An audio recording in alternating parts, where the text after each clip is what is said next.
हम लोग एक छोटा सा टॉपिक है नाभिकीय विखंडन और नाभिकीय संलयन, मतलब न्यूक्लियर फिशन और न्यूक्लियर फ्यूजन रिएक्शन, इसके बारे में थोड़ी जानकारी प्राप्त कर रहे हैं। नाभिकीय जैसे आपको सामान्यतः पूछा जाता है कि नाभिकीय रिएक्टर जो ऊर्जा उत्पन्न करता है उसमें कौन सी अभिक्रिया होती है, विखंडन होती है या संलयन। तो आप कहते कि नाभिकीय विखंडन होती।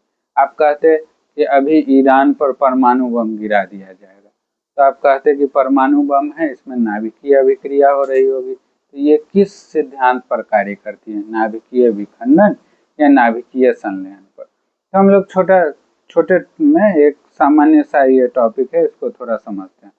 नाभिकीय विखंडन क्या है?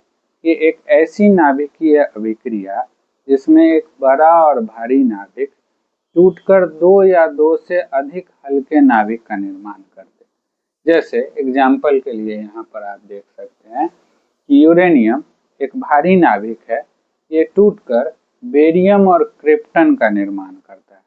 इस अभिक्रिया को प्रारंभ करने के लिए उच्च तापमान एवं दाब की भी आवश्यकता होती और इस पर हम न्यूट्रॉन का प्रहार कराते हैं, तो ये नाभिकीय अभिक्रिया प्रारंभ हो जाती और इसमें एक बड़ा नाभिक टूटकर दो या दो से अधिक हल्के नाभिक का निर्माण करते हैं। तो आपसे पूछा जाए कि नाभिकीय विखंडन क्या होता है? ऐसी नाभिकीय अभिक्रिया जिसमें एक बड़ा और भारी नाभिक टूटकर दो या दो से अधिक हल्के नाभिक का निर्माण करते, तो इसको नाभिकीय विखंडन अभिक्रिया कहते हैं। इस अभिक्रिया के दौरान अत्यधिक मात्रा में ऊर्जा उत्पन्न होती है। ये जो अत्यधिक मात्रा में ऊर्जा उत्पन्न होती है वो किस प्रकार उत्पन्न होती है, इसके बारे में थोड़ा जान लें। तो ये जो बड़ा और भारी नाभिक है, इसके मास की तुलना में ये जो हल्के नाभिक उत्पन्न होते हैं उनका मास कुछ कम होता है। इनका मास जितना, मतलब रिएक्टेंट का मास जितना, उससे थोड़ा प्रोडक्ट का मास कम होता है। और जो मास कम होता है, जो द्रव्यमान की क्षति होती है, जो मास का डिफेक्ट होता है, यही एनर्जी में कन्वर्ट हो जाता है। और इस एनर्जी को हम लोग कैलकुलेट कर पाते हैं आइंस्टीन के एनर्जी मास इक्वेशन से, जो E बराबर mc² आप कहते हैं। इसमें m क्या है? तो मास डिफेक्ट है, मतलब रिएक्टेंट की तुलना में जो प्रोडक्ट के मास में क्षति हुई उसी को हम लोग कहते हैं मास डिफेक्ट। तो m यहाँ पे है, m की अगर हम बात करें तो ये मास का डिफेक्ट है, मास डिफेक्ट। ठीक है, ये मास डिफेक्ट है। और c के बारे में तो जानते ही आप कि स्पीड ऑफ लाइट यानी प्रकाश की गति है, जो आप जानते ही हैं कि निर्वात में 3 × 10⁸ मीटर पर सेकेंड होती है। इस अभिक्रिया के दौरान अगर आप देखें कि बहुत छोटे से भी मास का अगर डिफेक्ट होगा, मास की क्षति होगी, तो बहुत अधिक मात्रा में ऊर्जा उत्पन्न होगी। तो यही कारण है कि नाभिकीय विखंडन अभिक्रिया के दौरान अत्यधिक मात्रा में ऊर्जा उत्पन्न होती है। एक बार फिर से इसको समझ लें। आपसे कहा जाए कि नाभिकीय विखंडन क्या है, तो आप कहिएगा कि ऐसी नाभिकीय अभिक्रिया जिसमें एक बड़ा और भारी नाभिक टूटकर दो या दो से अधिक हल्के नाभिक का निर्माण करते, तो ऐसी अभिक्रिया को हम लोग नाभिकीय विखंडन अभिक्रिया कहते हैं। उदाहरण के लिए यहाँ पे यूरेनियम पर जब एक न्यूट्रॉन का हम प्रहार करते हैं तो ये बेरियम और क्रिप्टन में टूट जाता। तो यहाँ पे यूरेनियम बड़ा और भारी नाभिक है, इसकी तुलना में बेरियम और क्रिप्टन छोटे नाभिक हैं, तो ये अभिक्रिया नाभिकीय विखंडन अभिक्रिया कहलाई। और इसमें जो द्रव्यमान की क्षति होती है उसी को मास डिफेक्ट कहते हैं, वही द्रव्यमान ऊर्जा में परिवर्तित हो जाता है और उस ऊर्जा को हम लोग कैलकुलेट कर पाते हैं E बराबर mc², जो आइंस्टीन का एनर्जी मास रिलेशन है उसके अनुसार। ठीक है, अब इसमें एक बात और जानें कि इस अभिक्रिया के दौरान जब नाभिकीय विखंडन की अभिक्रिया होती है, इसके दौरान जब एक मंद न्यूट्रॉन का हम इस पर प्रहार करते हैं तो 3 नए न्यूट्रॉन जनरेट होते हैं, जो इस अभिक्रिया को और आगे, जैसे एक यहाँ पे हमने यूरेनियम पर, ये मान लीजिए ये हमारा यूरेनियम है, इस पर हमने एक स्लो मूविंग न्यूट्रॉन का प्रहार कराया, तो ये ब्रेक हो गया हमारा बेरियम और क्रिप्टन में, और इस दौरान इससे 3 नए न्यूट्रॉन का भी निर्माण होता है। ये यहाँ पर एक न्यूट्रॉन, ये एक न्यूट्रॉन और ये 3 न्यूट्रॉन का निर्माण हुआ। एक स्लो मूविंग एक न्यूट्रॉन का हमने प्रहार कराया। फिर ये न्यूट्रॉन जो है 1 से 3 और न्यूट्रॉन का निर्माण करेगा। तो यह अभिक्रिया एक चेन में चलती है, चेन रिएक्शन होता है। ये 3 से 9 और इस फिर 9 से 27 ऐसे ही होते चलता है। तो अगर इस न्यूट्रॉन को कंट्रोल न किया जाए तो ये अनियंत्रित अभिक्रिया हो जाएगी, अनकंट्रोल रिएक्शन हो जाएगा। और इसी अनकंट्रोल रिएक्शन का उपयोग, अनियंत्रित नाभिकीय विखंडन अभिक्रिया का उपयोग हम लोग एटम बम के निर्माण में करते हैं।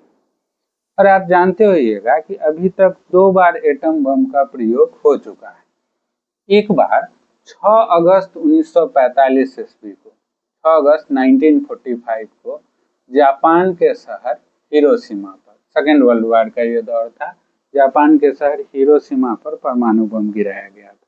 दूसरी बार इसका नाम जो था वो लिटिल मैन या लिटिल बॉय कहते हैं। दूसरा जो था वो 9 अगस्त 1945 को जापान के ही शहर नागासाकी पर गिराया गया था, जिसका नाम फैट मैन था। तो खैर ये तो अलग बातें हैं, लेकिन इसमें एक चीज आपको समझना है कि जो न्यूक्लियर फिशन रिएक्शन होता है, मतलब नाभिकीय विखंडन अभिक्रिया होती है, ये 2 प्रकार की होती। एक को नियंत्रित नाभिकीय विखंडन अभिक्रिया कहते हैं, जिसका उपयोग न्यूक्लियर रिएक्टर में करते हैं। न्यूक्लियर रिएक्टर का उपयोग किस कार्य के लिए करते हैं? तो ये न्यूक्लियर एनर्जी को इलेक्ट्रिकल एनर्जी में कन्वर्ट करता है, मतलब नाभिकीय ऊर्जा को विद्युत ऊर्जा में बदलता है। और इसमें जो अभिक्रिया होती है वो कंट्रोल न्यूक्लियर फिशन रिएक्शन यानी नियंत्रित नाभिकीय विखंडन अभिक्रिया होती है। और जो दूसरे टाइप का न्यूक्लियर रिएक्शन होता है, दूसरे टाइप का विखंडन अभिक्रिया होता है, वो अनियंत्रित होता है, जिसमें इन न्यूट्रॉन को कंट्रोल नहीं करते हैं। इसका उपयोग हम लोग एटम बम के निर्माण में करते हैं, और तो वो अनकंट्रोल न्यूक्लियर फिशन रिएक्शन कहलाता है। तो इसमें एक बात, आप जब न्यूक्लियर रिएक्टर पढ़ेंगे तो उसमें जानिएगा ये जो 3 न्यूट्रॉन हर बार उत्पन्न होता है, इस न्यूट्रॉन को हम लोग पहले तो इसकी गति को कम करते हैं, इसके लिए मॉडरेटर का उपयोग करते हैं। आप जानते होइएगा कि भारी जल होता है ड्यूटेरियम ऑक्साइड, इसका उपयोग मॉडरेटर के तौर पर यानी मंदक के तौर पर करते हैं। फिर एक चीज होता है जिसको नियंत्रक कहते हैं, जिसको कंट्रोलर कहते हैं, जिसके लिए हम लोग बेरियम या बोरान का उपयोग करते हैं। फिर इसमें बहुत अधिक जो ऊर्जा उत्पन्न होती है उसको, मतलब हीट एनर्जी के रूप में इवॉल्व होती है, तो उसको ठंडा करने के लिए हम लोग लिक्विड सोडियम का उपयोग करते हैं, जिसको कूलेंट कहते हैं। तो ये चीज़ें हम लोग न्यूक्लियर रिएक्टर वाले सेक्शन में पढ़ेंगे। फिलहाल न्यूक्लियर फिशन रिएक्शन ये कहता है कि एक बड़ा और भारी नाभिक जब टूटकर 2 या 2 से अधिक हल्के नाभिक का निर्माण करें तो इस अभिक्रिया को नाभिकीय विखंडन अभिक्रिया कहेंगे। इस अभिक्रिया के दौरान बड़े और भारी नाभिक की तुलना में हल्के नाभिक के द्रव्यमान की कुछ क्षति होती है। जो क्षति होती है वो ऊर्जा में परिवर्तित हो जाती है। उस ऊर्जा को आइंस्टीन के एनर्जी मास इक्वेशन E बराबर mc² से हम लोग कैलकुलेट कर सकते हैं। आपसे कहा जाए कि यह अभिक्रिया कितने प्रकार की होती है, तो 2 प्रकार की होती है। एक को कहते हैं हम लोग अनियंत्रित नाभिकीय विखंडन अभिक्रिया, एक को कहते हैं हम लोग अनियंत्रित नाभिकीय विखंडन अभिक्रिया, जिसका उपयोग हम लोग एटम बम के निर्माण में करते हैं।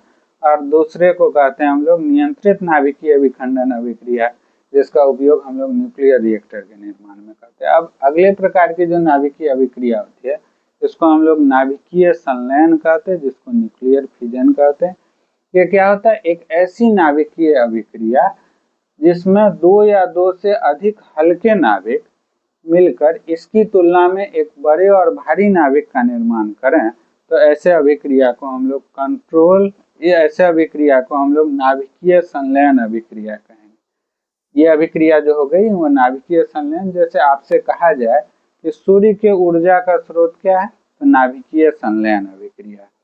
इसी सिद्धांत पर हाइड्रोजन बम कार्य करता है। ठीक है, हाइड्रोजन बम के ऊर्जा का सिद्धांत क्या होता है, तो नाभिकीय संलयन अभिक्रिया होती है। इसी के आधार पर एक डिवाइस बनाया गया है फ्रांस में, ये इंटरनेशनल